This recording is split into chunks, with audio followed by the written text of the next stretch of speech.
Le Mali est connu pour être un pays dont le sous-sol recèle de richesses nombreuses et variées, dont une grande partie reste à explorer et à mettre en évidence. Mais cela ne peut aller sans une politique en la matière, une politique fondée sur l'intégration et la diversification. Le grand défi pour notre pays est le faible tissu industriel et les capacités limitées des entreprises locales pour offrir les produits et services compétitifs. La question du transfert de savoir-faire des entreprises nationales est au cœur des défis auxquels nous devons faire face de façon pragmatique.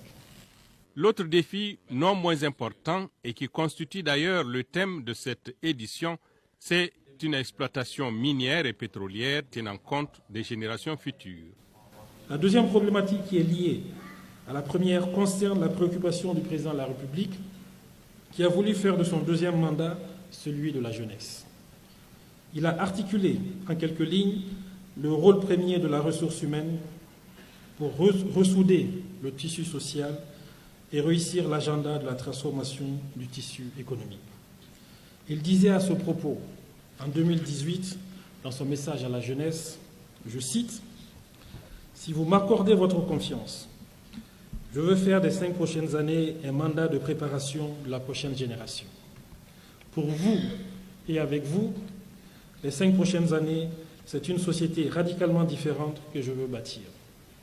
Une société qui promet l'éducation, une société qui s'engage pour les entrepreneurs et start-up, une société qui forme, une société qui donne envie de s'y établir par un environnement stable et de sécurité, une société qui libère et émancipe par l'effort, une société qui fait éclore les talents, une société qui encourage le goût du risque, une société qui investit dans l'autonomie, une société d'opportunités, de travail pour tous, de réussite partagée, une société de partage, une société qui vous donne les outils pour participer aux conversations de notre continent, au dialogue du monde, aux révolutions vertueuses qui couvrent et qui changent profondément la planète, une société qui incube les agents de notre futur, les acteurs des transformations que nous devons mener et gagner, une société de progrès, une société qui avance sûrement mais résolument et un grand Mali qui avance. » Fin de citation.